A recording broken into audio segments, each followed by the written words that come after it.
Je suis Valérie Pouliken, je suis coach professionnelle et consultante pour oser rêver sa carrière. Dans cette rubrique, j'ai à cœur de vous faire découvrir des métiers racontés par des professionnels passionnés. Vous ne verrez pas les étincelles dans leurs yeux, mais vous allez vibrer au son de leur voix et partager leur enthousiasme. J'espère qu'en les écoutant, vous aurez envie d'en savoir plus sur leur métier et pourquoi pas de l'exercer avec autant de passion. Bonne écoute! Bonjour, mon invitée aujourd'hui est Florence Zetoun qui est diamantaire. Alors c'est une femme très jolie et qui a des diamants sur elle. Et donc on va parler aujourd'hui de diamants et de belles pierres précieuses. Florence, bonjour. Bonjour. Merci d'avoir accepté mon invitation. Merci à toi. Et je vais commencer par te demander, qu'est-ce qu'un diamantaire ? Alors un diamantaire est un professionnel du diamant, comme le nom l'explique, par opposition au gémologue. Un gémologue, en fait, va être beaucoup plus dans la pierre, tout ce qui n'est pas diamant, justement, puisque le mot gémologue vient du grec géma, la pierre. Donc, la gémologie, c'est la science des pierres.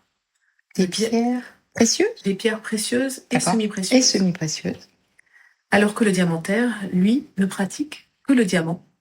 C'est une science à part, c'est une technique à part, et c'est une manière, par sa cristallographie, par sa géologie, et par sa manière de le travailler, de le comprendre, de l'estimer, c'est une manière tout à fait différente de l'approcher que la gémologie. C'est pour ça que la gémologie, c'est tout sauf le diamant, et le diamantaire, il est purement diamantaire, il ne connaît pas forcément, même des fois pas du tout, toutes les autres pierres. D'accord. Et donc toi, tu as fait les deux. Tu t'es intéressée à l'étude du diamant et des pierres précieuses. Alors, sur le diamant, si on reste un petit peu dessus, ton travail consiste en quoi ? Alors effectivement, donc moi j'ai mes premiers amours étaient les pierres de couleur. Et je n'étais pas forcément attirée par le diamant, parce que le diamant, en fait, est une pierre blanche qui n'envoie justement pas de couleur et qui, selon moi, n'avait pas forcément le charme d'une pierre de couleur.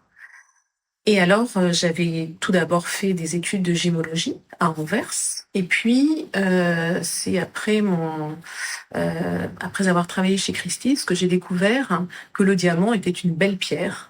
Et j'ai décidé de retourner à Anvers et de passer le diplôme donc de diamantaire. Et donc aujourd'hui, en tant que diamantaire, je vends du diamant et je vais détecter les plus belles pierres selon les besoins de mes clients. Ou simplement des pierres qui sont très belles et qui se présentent à moi. Et je saurai les expertiser, je saurai trouver en elles ce qui fait leur critère de beauté et qui va me permettre de l'acquérir pour moi-même ou pour les besoins d'un client. D'accord, donc toi, tu expertises les diamants ? J'expertise et je vais détecter, je vais rechercher la plus belle pierre. Parmi des diamants, par exemple, pour être plus concret, quelqu'un qui recherche un diamant d'1 carat, couleur F, pureté VS, VS2, puisqu'en fait, voilà, il y a des critères qui font la rareté et la qualité d'un diamant, l'appréciation d'un diamant. C'est quoi ? C'est la taille, c'est le poids ? Alors, c'est la loi des 4 C, C de carat, C de couleur, C de clarity et C de cut. Donc, clarity, c'est la pureté, cut, c'est la taille. Couleur, donc c'est la blancheur. Il existe différentes blancheurs avec une graduation allant de D jusqu'à Z. Et le C de carat, c'est le poids, c'est l'unité de mesure.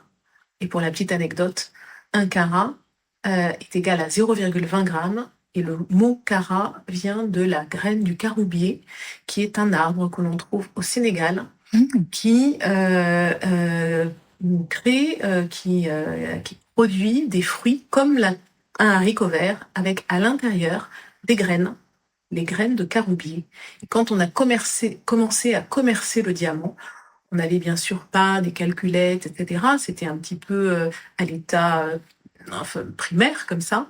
Et alors, on s'est servi de ces graines de caroubier pour pouvoir peser les pierres qu'on trouvait, parce qu'on s'est rendu compte que chaque graine, quelle que soit la taille du fruit, donc du caroubier, de ce haricot vert en quelque sorte, et quelle que soit la taille de l'arbre, toutes les graines de caroubier pèsent 0,20 g.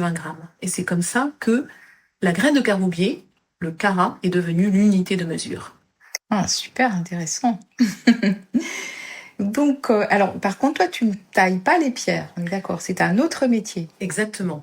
Dans l'univers des pierres, que ce soit d'ailleurs la gémologie, donc avec les pierres de couleur, ou dans l'univers du diamant, il y a beaucoup d'acteurs qui participent à la concrétisation d'un bijou, ou là, on parle de la pierre, donc à la beauté de la pierre, puisque une pierre, en fait, on l'a brute, hein, de par toute cette géologie, le monde géologique des pierres. Donc on les trouve dans les roches, on est bien d'accord. Voilà, on les trouve, notamment le diamant, il cristallise à 150 km de profondeur, oui. avec des pressions terrestres énormes, avec plein d'accidents de la nature qui font que le diamant, il est né diamant, mais il peut arriver gaz carbonique au final. Il y a plein de choses, il peut avoir cristallisé diamant blanc, et il arrive à la surface du sol au moment de son extraction, diamant noir. Donc il y a plein d'accidents de la nature qui font la rareté également du diamant, en plus d'autres choses évidemment.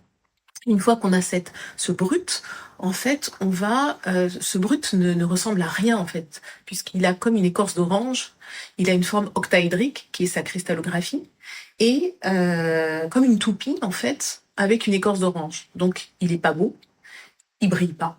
Et qu'est-ce qui va faire que cette pierre va devenir belle? C'est la main de l'homme, c'est la taille. C'est cette manière que c'est à la fois le diamantaire qui va orienter le tailleur par rapport au brut à exploiter au mieux ce brut, exploiter au mieux la matière pour qu'au final on ait le moins de pertes possible, et également au tailleur de savoir parfaitement mettre en lumière, sans faire de jeu de mots, le brut pour le transformer en diamant taillé et faire en sorte que les rayons lumineux dans la matière vont briller et faire en sorte que cette pierre va être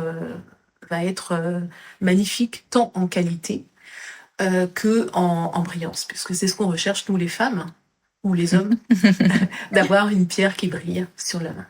Oui, parce que le diamant, c'est ce qui fait rêver. Exactement. Tous les films avec Marilyn Monroe, par exemple. C'est ça. Et en bijouterie, c'est le must, je crois. Et toi, tu dessines des bijoux. Oui, c'est ça. Alors, à partir de diamants, mais aussi de pierres précieuses. Oui, parce qu'en fait, étant passionnée par les pierres, et ce qui m'intéresse vraiment dans mon métier, c'est justement la géologie. D'ailleurs, j'ai eu dans mes cours de gémologie, j'ai une grande partie de cours de géologie. J'en avais même fait un cursus supplémentaire pour ma curiosité personnelle. Je suis passionnée par tout ce qui se passe sous nos pieds. Et on oublie qu'il se passe des tas de choses et que tout est accidentel mais miraculeux. Par exemple, un saphir peut être d'un bleu extrêmement beau s'il a eu un bon cocktail de fer, de titane, d'oxygène, d'aluminium qui sont venus dans les bons quotas, entre guillemets, ont permis la croissance du minéral. Comme le bleu du saphir, en fait, est apporté par le fer, le titane, si on se retrouve dans un pays où les sols sont très ferrifères, le saphir sera d'un bleu trop foncé, donc moins appréciable. Il va y avoir moins de lumière dans le bleu, ou le bleu ne sera pas très agréable au regard. Donc tout ça va faire sa qualité. Pareil pour le rubis, pour l'émeraude. Donc chaque pierre a son destin. Et chaque pierre a son destin on peut vraiment parler j'aime bien cette expression, un accident miraculeux de la nature. Parce que tout est, rien n'est contrôlé, rien n'est maîtrisé par l'homme, c'est juste la terre qui parle. D'accord. Alors, juste pour rappeler les pierres précieuses en dehors du diamant, c'est le rubis, le saphir et L'émeraude. l'émeraude, c'est ça. Voilà, c'est une classification qui est valable pour la France. Car l'histoire de la France, qui a été très bercée par le bijou, en fait, a classé ces pierres comme précieuses. Et puis il y a eu un décret au XXe siècle où on a décidé de baptiser toutes les pierres fines. Alors c'est dommage parce qu'on donne plus cette frontière entre pierres précieuses et pierres semi-précieuses, on les appelle toutes pierres fines, mais en fait l'histoire de France, notre éducation fait que on a quand même toujours conservé cette frontière entre les pierres précieuses et les pierres semi-précieuses. Et considérant donc toute cette géologie, j'aime à mettre en lumière ces pierres, j'aime à mettre en lumière donc les destins de ces pierres sur une monture, en inventant, en ayant certainement été bercée par mon histoire, par mon éducation, par mon chemin de vie, qui m'a fait naître mon style. Ce style entre l'ancien et le moderne, ce qui m'intéresse. J'ai fait une thèse sur l'histoire du bijou à travers les siècles. Ça chez Christie's. Christie's a été une grande maison de vente aux enchères et ça a été un vrai point de départ pour moi. Ça m'a beaucoup marqué, tous ces trésors qu'on peut y trouver, toutes ces personnes qui viennent avec leur héritage, leur histoire de famille. Apporter des bijoux avec des mains d'œuvre ancestrales qu'on ne fait malheureusement plus maintenant et qui donne cet héritage, qui a donné cet héritage à la France, mais à tout autre pays, chaque pays ayant son héritage personnel quant à la technicité de ses bijoux et l'histoire de ses bijoux. Et donc tout cela, ça m'a inconsciemment certainement, ça a orienté un style, ça m'a conduit vers un style. Moi-même, je ne prétends pas être une femme hyper moderne. La mode ne m'intéresse pas. Ce qui m'intéresse, c'est justement l'authenticité, c'est justement le charme et l'histoire. L'histoire, ouais. Donc, quand un bijou parle, c'est comme une personne parle, qui transpire son histoire, qui transpire sa sensibilité, qui transpire son hypersensibilité, qui transpire son authenticité, c'est ça ce qui m'intéresse. La mode, l'éphémère, le m'as-tu vu, l'ego, ça ne m'intéresse pas. Ce qui m'intéresse, c'est le charme. C'est ce qu'on retient. On retient moins la beauté et on retient plus le charme. Et j'espère le dévoiler à travers mes créations. D'accord. Alors toi, tu as créé Jewel to Face, qui est un concept, c'est ça? C'est ça. Est-ce que tu peux nous en parler? Oui. Alors en fait, j'ai créé Jewel to Face, le bijou qui vous ressemble, qui est un concept où je croise la psychologie à la joaillerie, ayant un parcours dans la psychologie énergéticienne et dans la psychologie comportementale. J'ai voulu croiser mes deux passions, donc la psychologie et la gémologie et la joaillerie, l'esprit créatif. Et pour cela, en fait, je vais utiliser toutes mes techniques pour pouvoir m'immerger dans la personne, comprendre la personne de son intérieur, toujours pareil, comme une pierre dont on va comprendre l'histoire géologique avant même de comprendre pourquoi elle est plus bleue, moins bleue, qu'elle a une petite inclusion. Et c'est ça, justement, l'imperfection fait la perfection. D'accord. Et je vais je vais partir de la page blanche. Je vais mettre de côté tout mon style, même si on va retrouver évidemment ma patte, mais c'est la personne qui va me raconter son histoire au travers d'une discussion, d'un échange, et au travers de ma vision intérieure de la personne, puisque j'arrive à m'immerger dans l'inconscient de la personne et traduire tout ce que je ressens d'elle en bijoux. C'est vraiment ça le concept. Je Tu parles du regard d'ailleurs, je crois. C'est que tu parles beaucoup du regard de la personne Oui, pour t'inspirer oui, et faire un bijou qui va lui ressembler. oui. Quand on regarde quelqu'un, le regard, c'est magnifique en fait. Le regard traduit tout ce que on ose dire, tout ce qui nous fait. En fait, bien sûr, c'est le troisième œil, mais c'est aussi le berceau des émotions. C'est le berceau de nos peurs, de nos angoisses, mais de notre beauté, en fait. C'est ce lien entre notre intérieur et notre extérieur. Et donc, en fait, on ne peut absolument ni se trahir, mais on peut se trahir par notre regard. On peut vouloir camoufler une émotion, mais en fait, on trahit notre émotion au travers de notre regard. Donc, notre regard, en fait, finalement, est notre âme. Et Jewel to Face va capter ce regard, va capter cette beauté intérieure, tout ce qu'on ose s'avouer, tout ce qui fait notre richesse intérieure. Je compare toujours une femme ou un homme, puisque un homme peut se faire un bijou sur mesure, également un bijou Jewel to Face. Ah voilà, parce qu'il y a des hommes qui portent des bijoux, des diamants, des pierres précieuses. Oui, tout à fait. Sur des montres, sur des bagues, enfin comment ça... Alors, en plus de Jewel to Face, donc le bijou sur mesure, à travers votre regard ou le bijou qui vous ressemble, j'avais créé en 2015 une ligne de bijoux pour hommes. Des bracelets. Je m'étais arrêtée sur le bracelet parce que un homme difficilement va porter un collier, une bague. Déjà, quand on réussit à lui mettre une alliance, c'est victoire. Mais un bracelet, c'est un accessoire de mode. Et puis le bras, donc bracelet ou bague, c'est le seul organe qu'on a toute la journée en face de nous.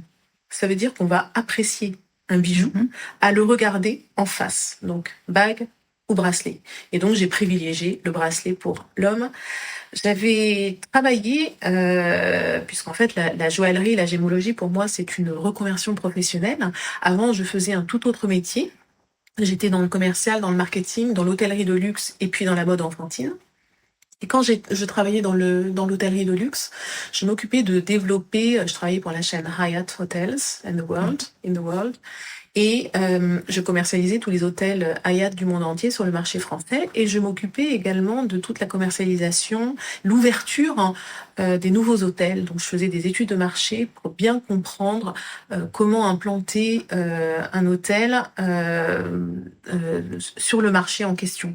Et pour cela, rien de mieux de comprendre la culture du pays où on a implanté l'hôtel, de comprendre les us et coutumes des clients qui vont dans tel hôtel, etc. Leur comportement, leur psychologie face à un voyage, face à la fréquentation dans un hôtel de luxe, etc. Et savoir également quel type de service on pouvait inclure dans cet hôtel, et également la manière dont le client allait, oui ou non, se restaurer dans le restaurant de l'hôtel ou aller au spa, etc. Et puis, donc, comme j'ai fait beaucoup d'études de marché comme ça sur beaucoup d'ouvertures d'hôtels, ça m'a donné une vision assez large des comportements d'un client au niveau mondial. Et je m'étais rendu compte que, notamment quand j'avais fait cette étude, on m'avait demandé de faire une étude sur les spas dans les hôtels. Oui. Et les comportements des clients allant au spa et consommant du spa à travers le monde. Et j'avais remarqué que l'homme allait se féminiser, allait de plus en plus s'occuper de lui. On était encore à une époque, ça c'était dans les années 1997, 98, 99, donc un peu à l'âge des dinosaures.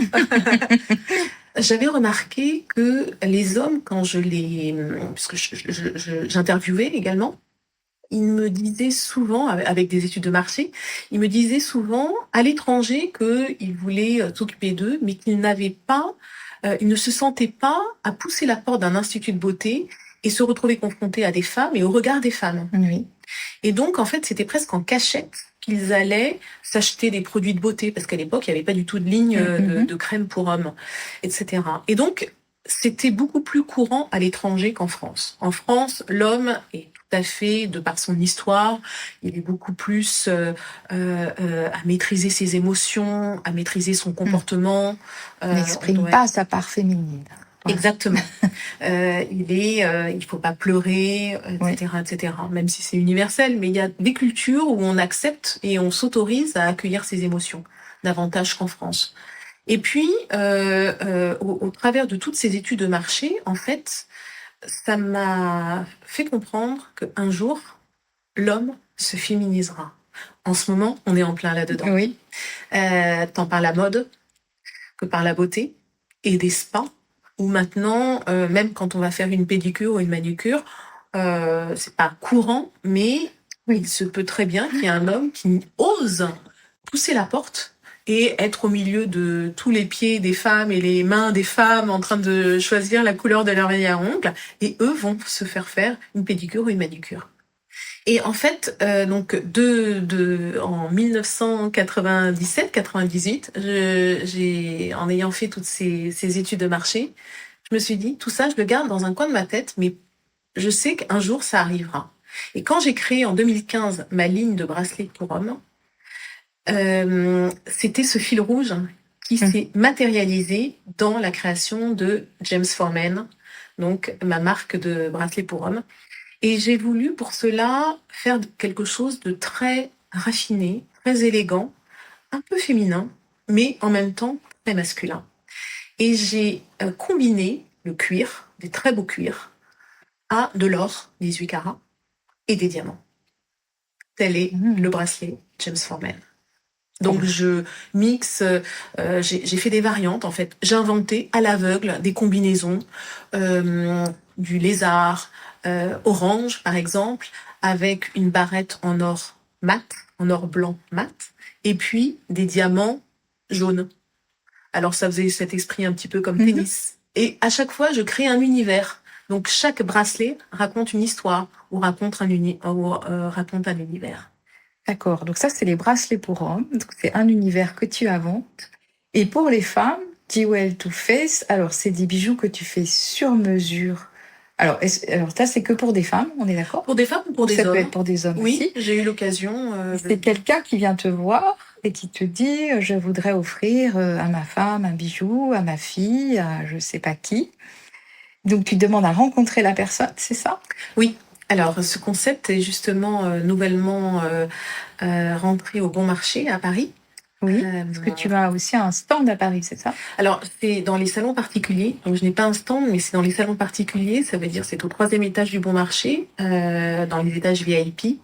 Donc, c'est sur demande. Je me déplace au Bon Marché pour rencontrer la femme qui a eu écho de ce concept et qui a envie de se faire un bijou qui lui ressemble et ne pas se retrouver avec un bijou qu'on voit qui a une marque ou un bijou dont qui n'aurait pas d'histoire. En fait, ce sont toutes les personnes. Alors, comment je m'y prends en fait? Ça peut être soit une cliente qui a divorcé ou qui ne met plus des bijoux qu'on lui a offerts, ou qui a hérité de bijoux de sa grand-mère, de sa tante, de sa maman, et qui ne sont pas adaptés à sa personnalité, ou qui ne sont plus portables dans la société dans laquelle nous vivons.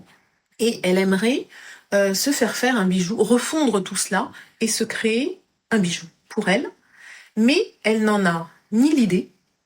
Et quand elle a été visiter des boutiques, me confie-t-elle, elle n'a pas été séduite forcément par les idées qu'on lui a proposées. Soit idées trop traditionnelles, soit idées trop standardisées, soit copies, ou un mix de copies de plein de modèles existants, ou alors vraiment trop classiques. Elle veut porter en fait les pierres qui sont sur les bijoux de sa famille. C'est ça. Donc il y a de l'ordre de la transmission. Elle veut porter sur elle un peu sa famille. C'est ça. Mais elle ne sait pas comment le matérialiser en quelque chose de beau, d'esthétique et qui lui ressemble. Exactement. Exactement. Et elle veut quelque chose que l'on ne trouve pas ailleurs. d'unique. d'unique. Et mon maître mot dans ma créativité, justement, c'est l'unicité. C'est un bijou de caractère et un bijou unique. Et enfin, un bijou qui vous ressemble. Je travaille vraiment sur cette trame avec des pierres de qualité. Mais si la personne a, par exemple, une pierre qui n'est pas forcément très belle, je vais trouver une idée, je vais encore plus raconter une histoire dans le bijou pour que l'œil ne soit pas arrêté par la beauté un peu plus médiocre de la pierre, mais on va vraiment transporter la personne dans l'histoire de ce bijou et on va presque faire un pied de nez à l'œil qui ne s'arrêtera pas sur, encore une fois, cette pierre médiocre, mais on va vraiment... c'est un conte de fées, c'est une histoire, c'est leur histoire. Tu vends du rêve aussi. Exactement. De la beauté, en tout cas.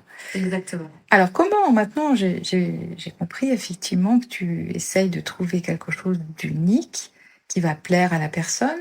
Comment tu arrives à traduire, par quelles étapes tu arrives à traduire ce que tu ressens de la personne en discutant avec elle, en la regardant dans les yeux, en un dessin d'un bijou? Alors, j'ai ma technique. Donc, je vais pas dévoiler ma technique, mais Non. j'utilise... On va garder un peu de mystère. Voilà. Donc, les yeux me permettent de m'évader, en fait, et de m'immerger dans l'inconscient de la personne. Donc, je travaille vraiment sur cette phase conscient-inconscient. Et en posant quelques questions également à la personne, ce que je cherche à faire, c'est sublimer l'histoire de la personne, sublimer sa beauté intérieure et créer un bijou qui ne sera presque même plus un bijou, mais ce sera un talisman.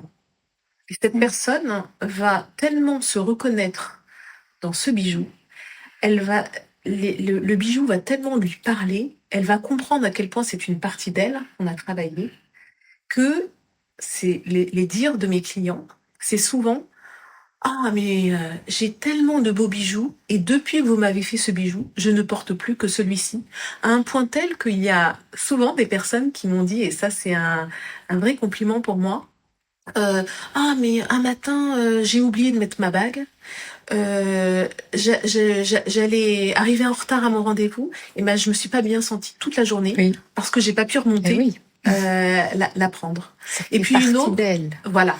Et puis une autre qui m'a dit, il a fallu que je remonte à la maison parce que j'avais un rendez-vous important et je savais qu'elle allait me porter chance. Et ça, c'est les plus beaux compliments, les plus beaux retours de ma clientèle sur un bijou de Jewel Too Faced. Elle s'identifie au bijou finalement. Exactement. Part d'elle. C'est ça.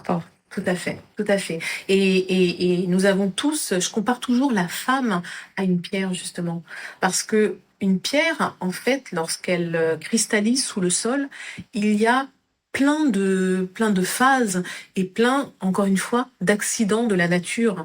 Une surchauffe terrestre qui fait qu'il va peut-être y avoir une petite fêlure intérieure qui va créer une inclusion par la suite, une fois que la pierre est extraite, où il va y avoir la température terrestre qui va augmenter d'une manière telle que sur certaines pierres, la couleur n'est pas stable. Et elle peut changer lorsque la température terrestre augmente de manière significative. Donc, elle est devenue violette. Je pense par exemple au cas d'ailleurs de l'améthyste,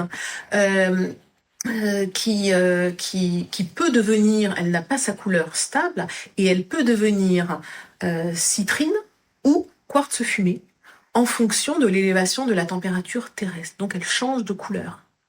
Et la femme, donc voilà, tous ces accidents de la nature peuvent créer une force finalement. La faiblesse devient une force. C'est comme la femme, nous avons tous nos parcours de vie, nous avons tous nos chagrins, mais nos joies, et telle une érosion, nous renforçons et notre caractère, notre identité va devenir le fruit de toute du temps en fait de notre vie. de notre histoire que nous avons parcourue. Et donc, ça en vient à faire une force. Donc, la femme, je la compare toujours à une pierre. Et c'est ça ce que je mets en avant, je mets en lumière pour que la femme, l'histoire de la femme, malgré ses chagrins, malgré ses détresses, malgré ses ruptures de vie, eh bien, on va extraire en elle ce qui a forgé son caractère, ce qui a fait sa puissance, sa personnalité. Et pourquoi Jewel to Face est un bijou de caractère, en quelque sorte. Le bijou qui vous ressemble. Très bien, très clair, tu sens très passionné. J'ai envie de te parler aussi d'autre chose que tu as mis en place, c'est les soirées champagne diamant.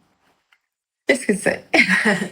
Alors, quand j'ai travaillé dans l'hôtellerie et dans la mode enfantine, j'avais toujours des fonctions d'organisation. Donc, j'ai toujours été très polyvalente, toujours orientée communication aussi, commercial, communication, marketing, développement. Et tant chez Hayat que chez Jacadi, qui était la société pour laquelle je travaillais en mode enfantine, eh bien, j'organisais des événements extérieurs. Donc, comme j'adore organiser, j'adore l'événementiel, j'ai voulu, dans mon nouveau métier, ma société que j'ai créée en 2003, j'ai voulu créer un onglet, entre guillemets, événementiel. Et comme j'adore transmettre, puisqu'en fait la gémologie et le monde du diamant et le monde de la joaillerie est un monde où on met volontairement un voile qui est assez mystérieux. Et c'est bien parce qu'en fait c'est là qu'intervient le rêve, la rareté, la préciosité. Mhm. Mais j'ai voulu transmettre cette passion que j'ai moi-même pour la pierre, et j'ai commencé à donner des conférences et donner des cours à non pas des personnes qui deviendraient gémologues ou diamantaires, mais à des personnes tout à fait intéressées par ce monde-là, tout comme on pourrait aller à un cours Oui, sur les le vin. néophytes qui ont envie de s'intéresser à quelque chose Exactement. qu'ils ne connaissent pas. C'est ça. Et donc, j'ai été, dans mes débuts, professeure à l'école d'art de vivre à la Française. Je donnais des cours sur le monde de la gémologie et de la joaillerie. Et donc, voilà, par toute cette transmission, soit par les cours, ou ensuite, je me suis présentée à des entreprises et je faisais du phoning pour pour proposer de donner des conférences en entreprise sur la gémologie et le diamant. J'ai été un jour repérée par quelqu'un, c'était une maison de champagne qui m'avait demandé de faire cette conférence et on m'a dit apparemment que je passais bien au micro et que surtout je transmettais bien ma passion. Et ce monsieur m'a demandé de faire une soirée, de concocter une soirée avec comme finale de mettre un diamant dans des coupes de champagne. C'est un concept qui venait du Canada. Donc il m'a donné le final. Et il m'a demandé de créer tout un concept soirée autour de cela. Et donc, je me suis servi de tout mon savoir, de toute mon éducation en gémologie et diamant pour conceptualiser cette animation. Donc, que j'ai appelé l'animation champagne diamant, les soirées champagne diamant. Le but est de faire gagner au cours de la soirée un diamant ou des diamants, ça dépend combien de diamants sont mis en jeu, donc à un invité ou à des invités. Voilà, donc ce sont des soirées qui... Ce sont des soirées privées. Ce sont des soirées privées. Des entreprises, des particuliers qui décident d'organiser ça? Oui, alors en fait, le contexte peut être une société qui a une soirée gala, et qui veut avoir une animation pendant la soirée. Ça peut être un lancement de produit, ça peut être des résultats de fin d'année. Oui, c'est une sorte de séminaire ludique. Exactement, voilà, avec une animation, tout comme on pourrait avoir soirée casino, mais on peut avoir casino et diamant aussi. Ça m'est arrivé aussi de me retrouver dans des soirées où il y a différents pôles d'animation, dont trouver un diamant. Et puis j'ai eu l'occasion de faire ces soirées, des soirées totalement privées pendant un mariage. au moment, pendant un cocktail, avant de passer à table. Au moment où on est toutes, nous les femmes, sur nos talons et on n'en peut plus et on a juste envie de bouger, mais en fait, on a une partie un peu théâtrale pendant un apéritif, un cocktail, où tout le monde est un petit peu encore sur sa réserve, ne connaît pas forcément tout le monde. Eh bien, ça démystifie, ça permet à chacun de se mettre à l'aise et donc on a organisé donc l'animation Champagne Diamant et chacun recevait une coupe de champagne. Il se demandait s'il y avait le diamant au fond du verre. Et donc voilà, moi j'ai une articulation dans mon animation et jusqu'à découvrir qui a gagné le diamant. Et là c'est la révélation. Et donc tout le monde se parle, ça crée une ambiance très conviviale. Donc tout le monde compare sa petite pierre. Donc tu mets du zirconium dans les coupes. Dans le reste des coupes, voilà. Et tout le monde essaye de trouver où est le diamant. Voilà. Et par mon expertise, donc. Et donc après, toi, t'as quoi comme outil pour vérifier la pureté du diamant, sa taille, enfin les quatre son poids, etc. Mm-hmm. Comment ça s'appelle l'instrument? C'est une sorte de lunette, c'est quoi? Alors c'est une loupe. C'est une loupe. C'est vrai que le monde de la gémologie et du diamant, c'est comme un dentiste en fait. On a plein d'outils. Oui. Mais notre outil vraiment de travail, c'est la loupe. Et puis une pince pour pouvoir tenir la pierre. Mm-hmm. Aussi petite soit-elle. Bon, si c'est une pierre de 15 carats, on n'aura même pas besoin de la pince.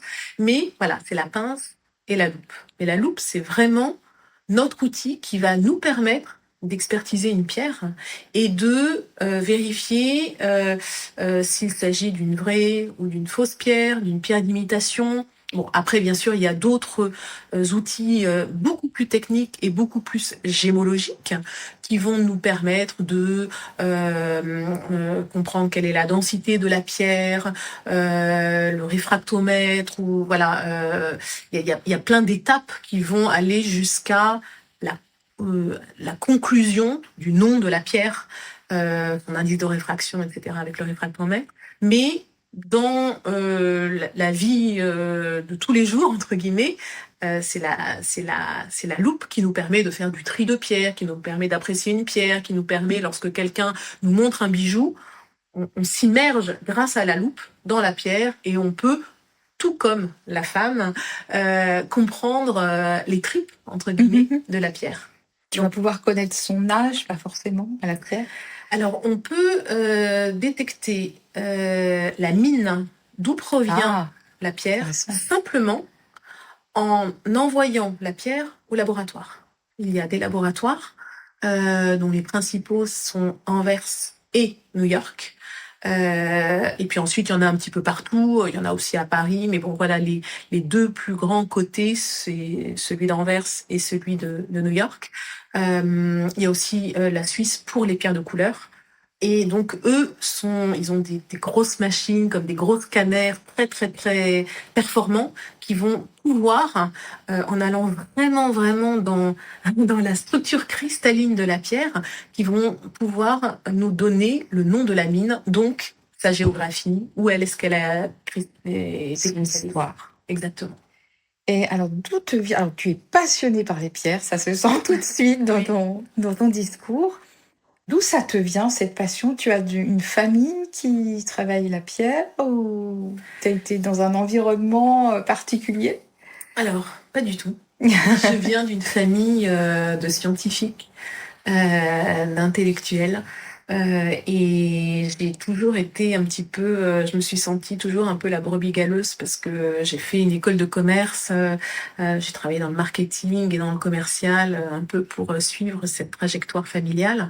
Mais en fait, je me sentais toujours à côté et je ne me sentais pas épanouie, je me sentais toujours créative en fait. Donc, je crée un petit peu mon monde imaginaire.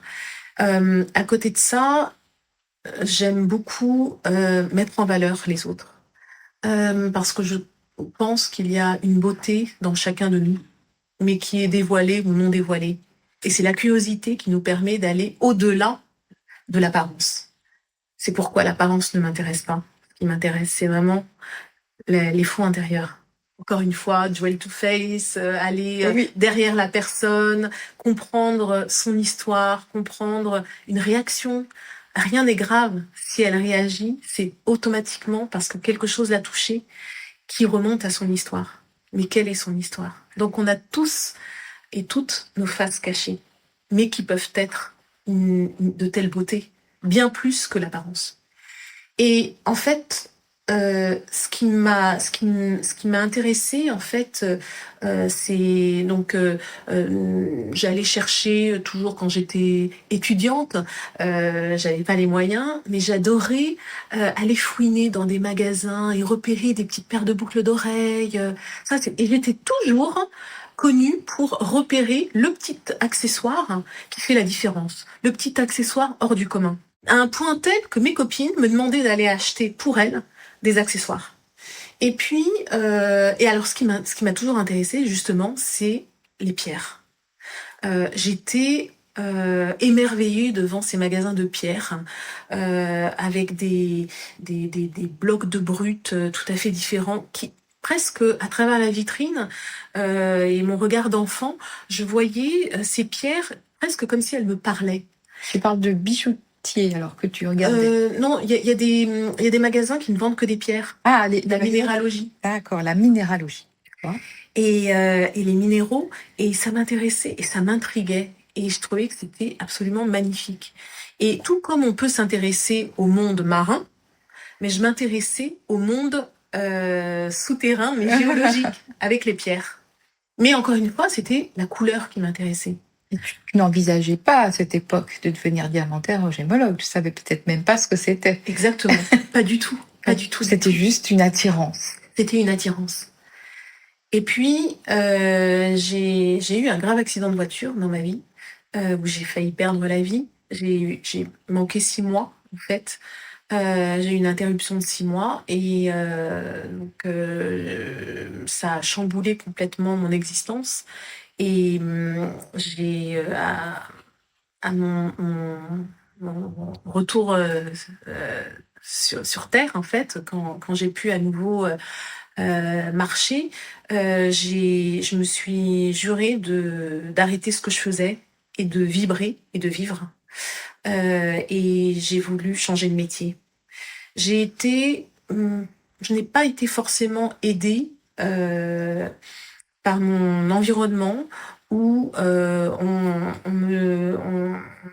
soufflait à l'oreille que je n'avais ni famille dans ce monde fermé, des pierres précieuses ou pierres semi-précieuses ou de la joaillerie, et encore moins de connaissances, que je démarrais sur rien. À l'époque, j'avais une trentaine d'années.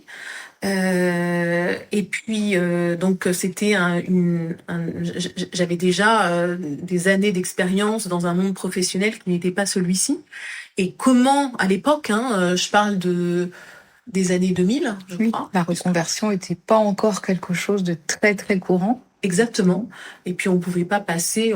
Aujourd'hui, c'est courant. On est avocat, on peut devenir prof de yoga. On entend ça surtout depuis Covid. Mais à l'époque, ça n'existe pas. On avait une trajectoire tracée, on la suivait. On n'avait certainement pas plusieurs vies en une. Aujourd'hui, c'est tout à fait banal. C'est accepté, oui. Et donc j'ai suivi en fait mon instinct. Et comme je sortais de cet accident, pour moi, je recommençais à zéro. C'était une page blanche. C'était bon, j'ai eu un vrai, ça a été un vrai voyage spirituel et psychologique que de m'en sortir. Et pour moi, c'était même pas une renaissance, c'était une naissance. Que j'ai appris à me connaître finalement. Comme quoi, toute mauvaise chose devient une chose positive. Alors, on n'espère pas avoir ni une maladie, ni un accident, mais en tous les cas, c'est toujours révélateur quand on veut bien écouter le message qu'il y a derrière ces ruptures de vie. J'ai pas cherché à comprendre quel était le message, mais c'est arrivé à moi. Peut-être justement cette créativité, cet imaginaire que j'ai toujours eu petit, qui est redescendu dans ma conscience. En tous les cas, Dans ma conscience, il paraît que quand je me suis réveillée, j'ai dit que je voulais travailler dans les pierres. Et donc, c'était vraiment ce goût pour les pierres, hein, mais dans l'imaginaire, qui est devenu une évidence. Et à l'époque, j'avais mis de côté de l'argent, puisque j'avais quelques années d'expérience professionnelle derrière moi, pour éventuellement pouvoir m'acheter un appartement.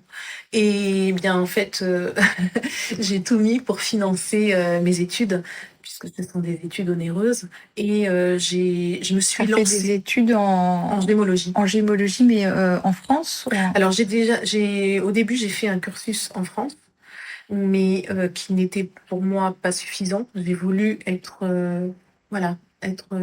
avoir encore plus de notions, toujours cette recherche de comprendre sur les pierres. Et Anvers est une plateforme Oui. assez connue pour les pierres, encore plus pour le diamant. Mais il y avait, en faisant des recherches, j'ai compris qu'en fait, les deux meilleures écoles, c'était soit New York, soit Anvers. J'étais à un stade de ma vie où je ne voulais pas forcément aller loin, je voulais pas court-circuiter, mais aller droit au but en fait, comme si j'avais plus de temps à perdre. Et donc j'ai choisi l'Europe, donc Anvers, pour pouvoir poursuivre et perfectionner mes études et mes connaissances en géologie et en gémologie. Donc je suis diplômée du HRD, Hogesraad for Diamond, qui est dans la bourse du diamant. Donc il y a un cursus pour les pierres de couleur. Et puis après, j'ai fait ce même cursus pour le diamant. Okay.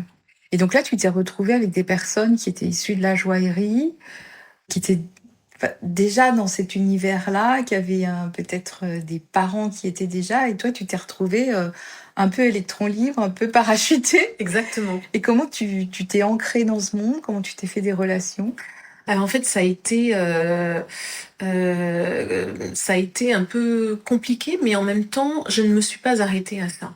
Parce que pour moi, je sortais d'une expérience de ma vie tellement accidentelle, hein, sans faire de jeu de mots. C'est ça, toujours pareil, hein, on est toujours.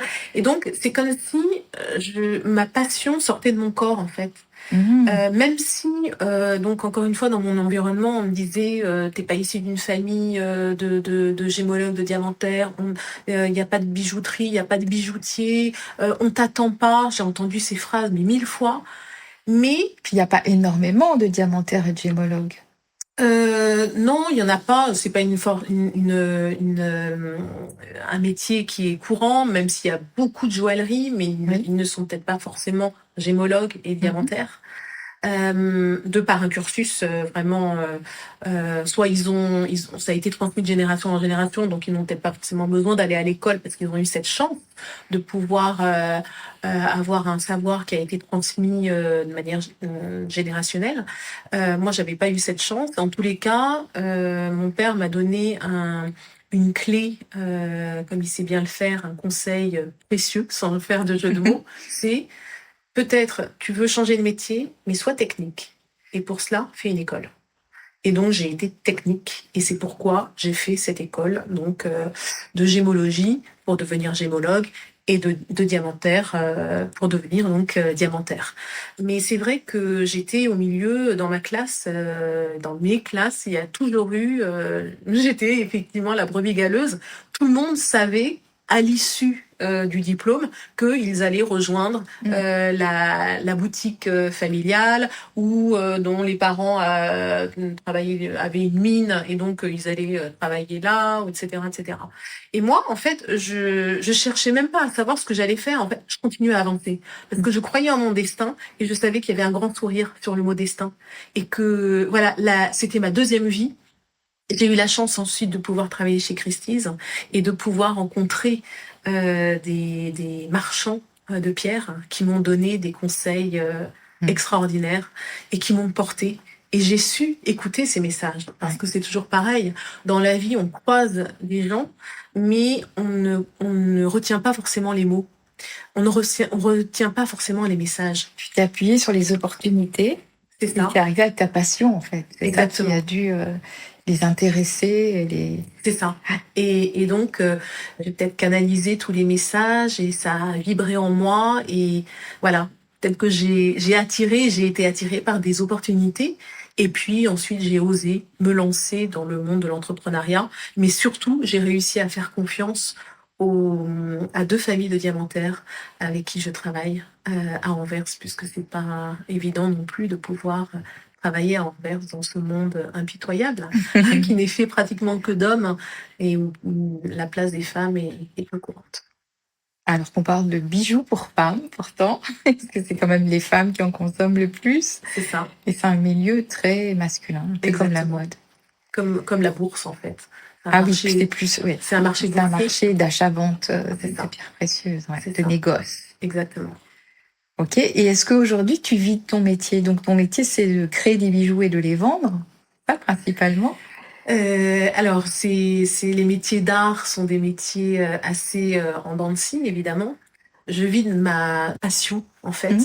J'ai totalement changé ma manière de voir les choses quant à vivre de ça ou pas vivre de cela. C'est vrai que quand on sort d'un accident de voiture, en fait, on change complètement sa manière d'être et de penser. Je suis plus du tout matérialiste. Et c'est pas que je me contente d'eux, mais je suis nourrie par ma passion et je suis nourrie par mes clients. J'ai une clientèle très euh, presque presque à connotation amicale. Pourtant, ce ne sont pas des amis.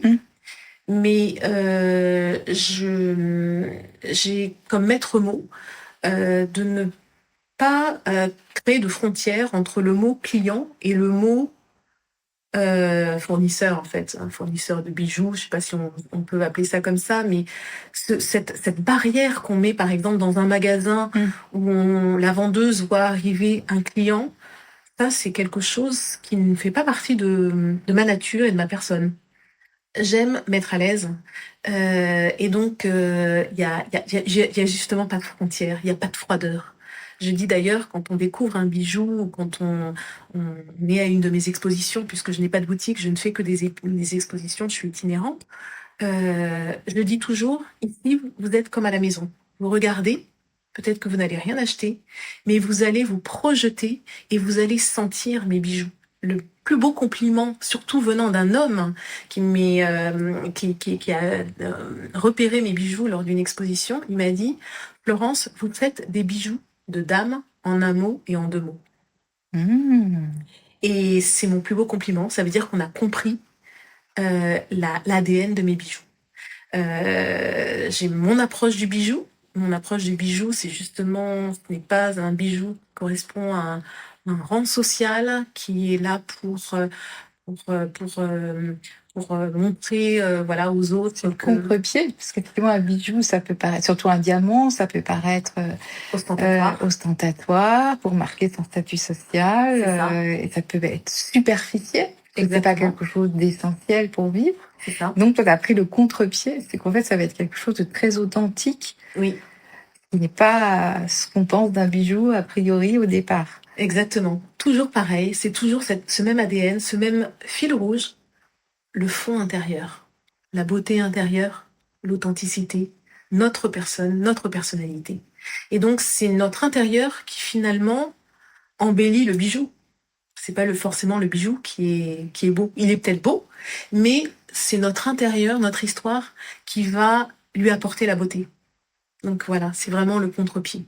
Et dans tout ce que j'essaie de faire, et j'espère faire bien passer ce message, c'est vraiment révéler la beauté de la femme, de l'homme, pour donc que cette beauté soit sublimée, que ce soit au travers d'un bijou ou au travers d'un vêtement, pour ceux qui créent des vêtements, ou voilà, c'est sublimer l'autre. Je trouve que la personnalité, le charisme, le caractère, la richesse de l'être humain, pour moi, c'est l'essentiel. C'est le plus enrichissant, et il est là le diamant. Eh ben, écoute, je te remercie. On va finir sur cette belle phrase, sublimer l'autre à travers un bijou. On peut voir tes créations sur ton site Jewel to Face, c'est ça? Oui.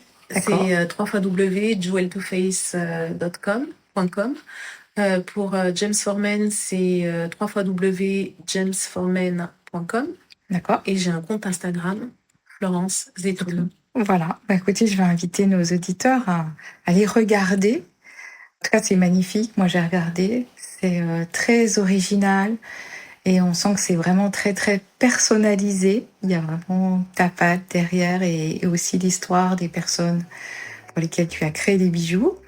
Je te remercie beaucoup. Merci Valérie. Et je donne rendez-vous aux éditeurs pour un prochain épisode et un autre métier. Au revoir Florence. Au revoir Valérie. Cet épisode est maintenant terminé. J'espère qu'il vous a plu et si c'est le cas, n'hésitez pas à mettre 5 étoiles sur votre plateforme d'écoute préférée et à laisser un commentaire. Je vous dis à très bientôt pour un nouvel épisode.